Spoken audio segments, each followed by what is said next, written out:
Good afternoon, everybody. My name is Danielle Wheelwright. I am the Stroke Centre Program Director for the Mount Sinai Health System.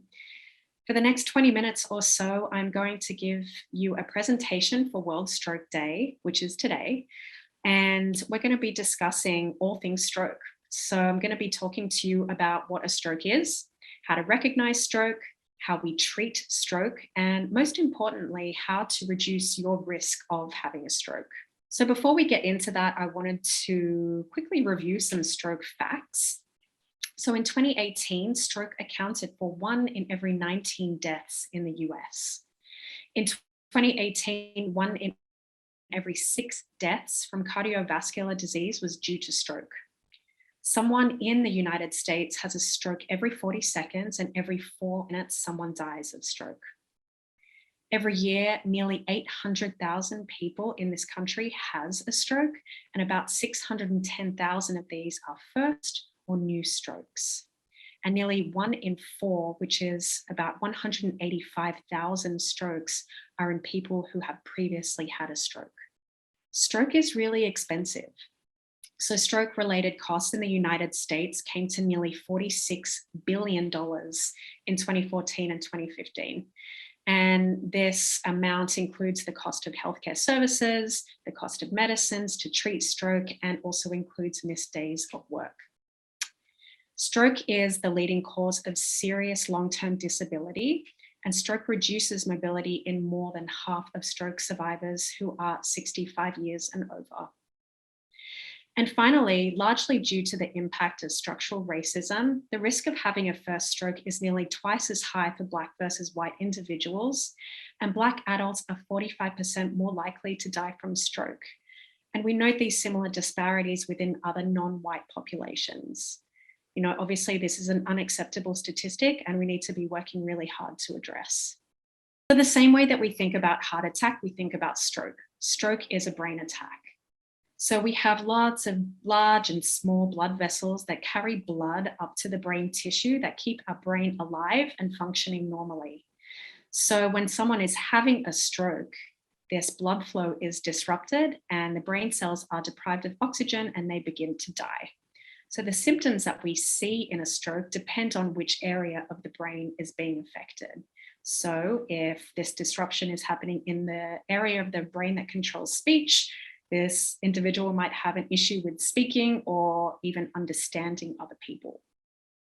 So there are 2 types of stroke, ischemic stroke that we see much more commonly, which account for 85% of strokes.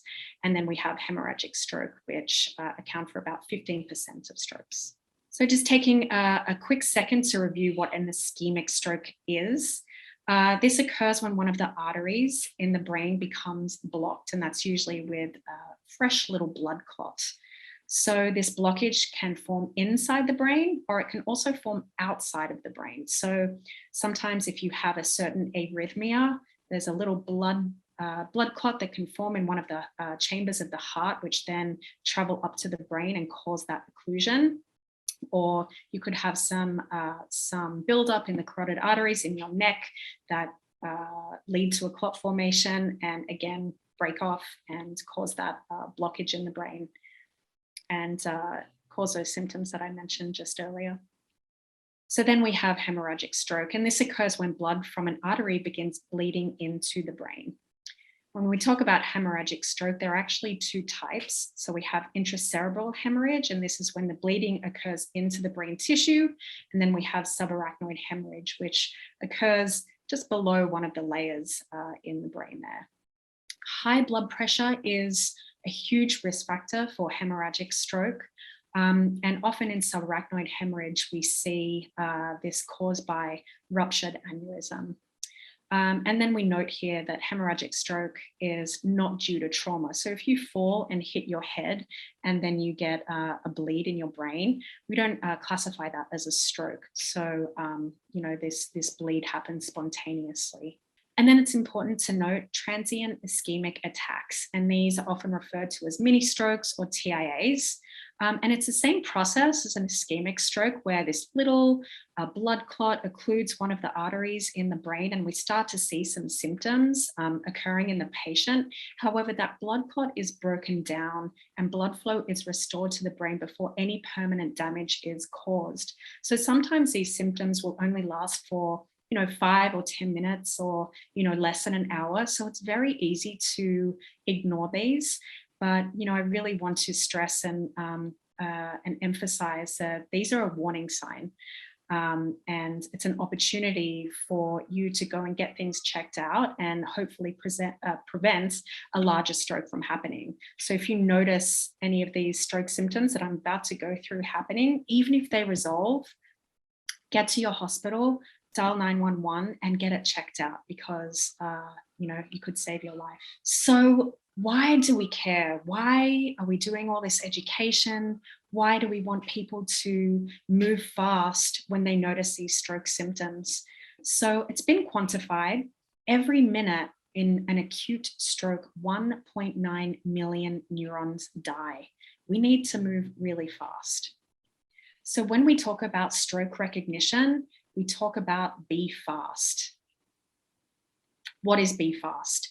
Basically, be fast is a mnemonic that we use to help people remember the different stroke symptoms that you might see. And you won't necessarily see all of these symptoms in a stroke, but even noticing one of these should alert you to the fact that stroke would be happening, and that you need to get to a hospital and get checked out. So B in Be Fast stands for balance. So strokes that happen in our cerebellum, which control balance and coordination, can cause some issues with balance. They can also cause dizziness, nausea, and vomiting. So be on alert if you have any sudden feelings of being off balance or uncoordinated, or any difficulty walking. The E in Be Fast is for eyes. So any sudden changes in vision in one or both eyes, you need to be on alert. So this could be double vision or blurred vision, loss of vision in one eye, or even loss of vision in just one part of the eye. F is for facial droop. So you've probably seen a lot of people who have had stroke with this symptom. So basically you're looking for asymmetry of the face. So look at the mouth. Is one side of the mouth drooping? Is the cheek a little bit heavier on one side? You can ask them to smile if you're noticing this in someone else, or even in yourself. Look in the mirror and smile. Are you noticing a crookedness or an asymmetry in the face? And A is for arms. So A is for arms, but it's also for legs. And we're looking for weakness in one side of the body there. So if you notice a weakness or a loss of sensation in the arm or the leg. And our S in Be Fast is for speech. So speech can be affected in a number of ways in acute stroke. First of all, are you noticing that someone has slurred speech all of a sudden? Or are they not able to get their words out? Their words aren't making sense. They sound garbled. Or are they not even able to get their words out at all? And, are you noticing that they can't understand you all of a sudden? These are all potential signs of stroke. So T is for time. Time is vital in stroke. As I mentioned, we're losing millions of neurons every minute. So we need to move fast. The other reason that time is so important is all of our treatments for stroke are time sensitive, which I'm going to review in a minute. So it's important to note what time these symptoms started, because the treatment that we can give depends on this information. So if you notice any of these symptoms, dial 911 as soon as they happen. So don't take a nap. Don't wait to see what's going to happen if they get better. No driving yourself to the hospital or to your friend's place to see what get to the hospital and get assessed. You'd rather be safe than sorry.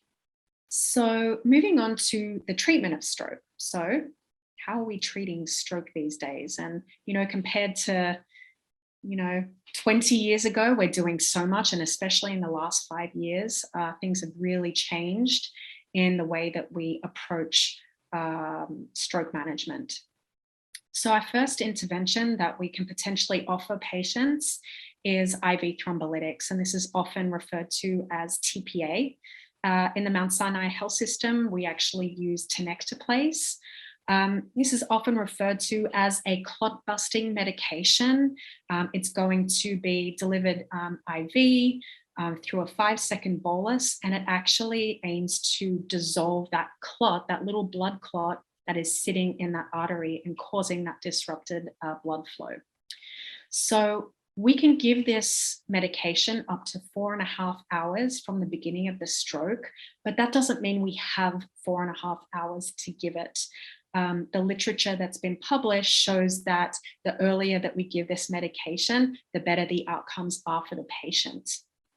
You can see here on the right, we have this infographic showing 100 patients.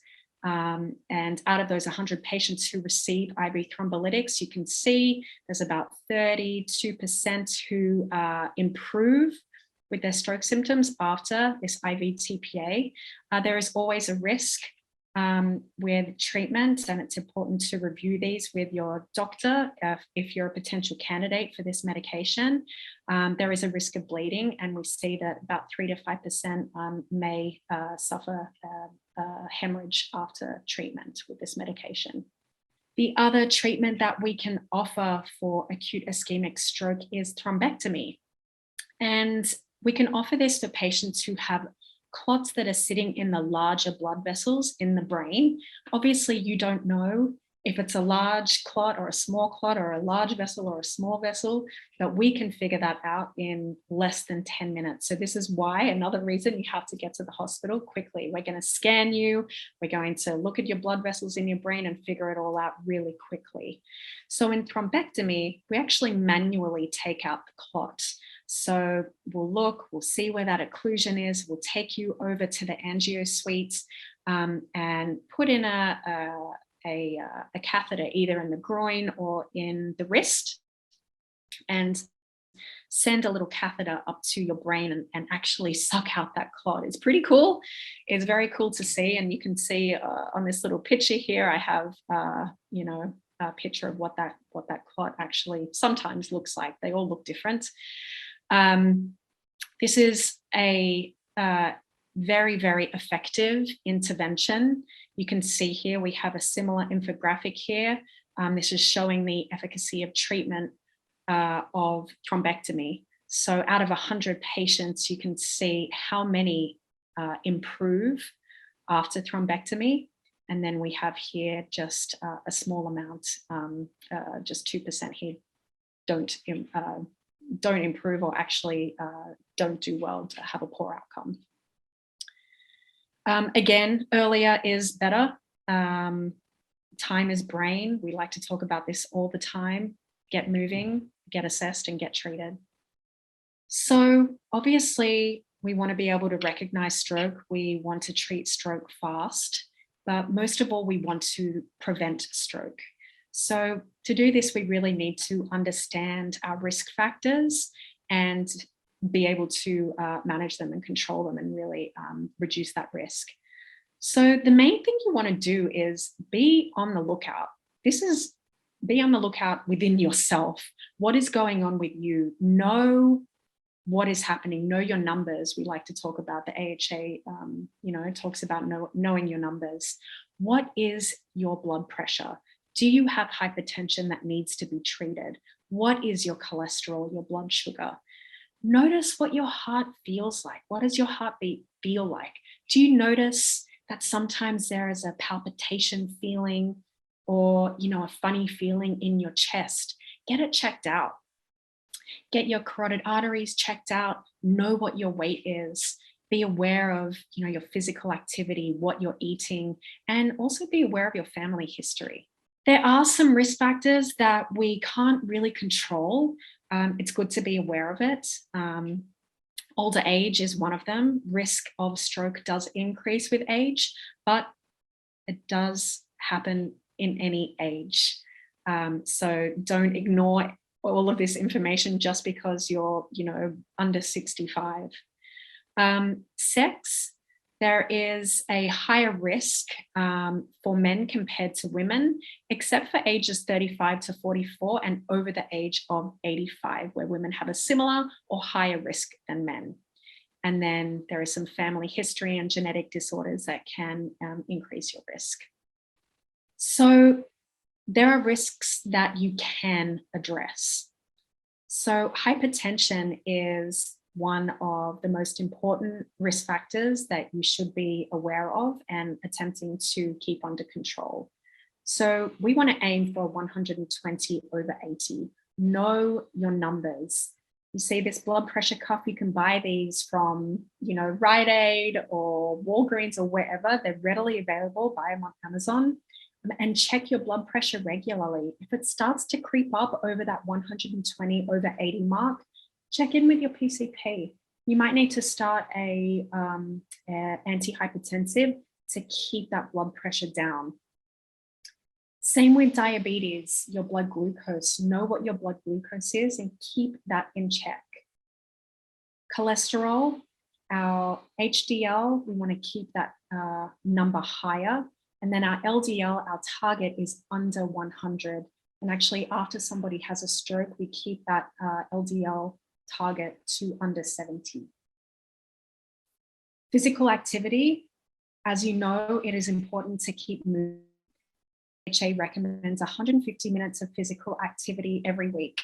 And that equals about 30 minutes a day, 5 times a week. So you can go for a walk, you can go for a bike ride, even think about, when you're working from home, just try not to sit down all the time. Sitting still, being sedentary isn't good. So go for a walk at lunchtime to get some fresh air, get moving, get that blood flowing. Smoking is a no. Is vaping okay? No. Unfortunately not. We get asked, is vaping okay or is smoking okay on the weekends? No. Obviously, smoking on the weekends is better than smoking every single day, but we really want to reduce the risks as much as possible. So the recommendation is no smoking, no vaping. Diet, what is your diet like? Fresh is best. Fresh fruits, fresh vegetables, meals that you cook yourself if possible. It's not always easy. So take a look at the ingredients on the products that you're buying. Do they have a lot of additives and artificial flavorings and colorings? Is it possible to choose a little bit more, smarter? Low salt, low fat, low sugar are the things that we should be aiming for. As I mentioned, we want you to know your numbers. And sometimes that can feel overwhelming. So check in with your PCP. They can check your blood pressure. They can check your cholesterol. They can give you advice about how to track all of these things and how to stay on top of them. And utilize the resources around you. There is so much really, really good, high quality information that is literally one Google search away. Obviously you want to be, using reputable sources. So start with the American Heart, American Stroke Association, go to the CDC. These have lots and lots of resources, lots of information. There are recipes, tips on diet, tips on, how to stay active. There's so much information available to you. So our takeaways: stroke is an emergency. Learn, be fast, learn what those letters stand for. Teach one person after this presentation, teach one person today, or teach your family, and call 911 as soon as you notice any sign of stroke. Know your numbers, talk to your PCP, and work together to reduce your stroke risk. And, importantly, eat a healthy diet and exercise regularly. Everything in moderation. No one is saying that you can't eat the piece of cake, but maybe don't eat the piece of cake every single day. Everyone deserves cake. So you should enjoy cake, but not every day. And that is it from me. Thank you so much I hope that you learned something today. If you have any questions, if you want any more information or any clarifications, please reach out to me. That is my email address. I would be happy to chat with you further. So thank you and happy World Stroke Day.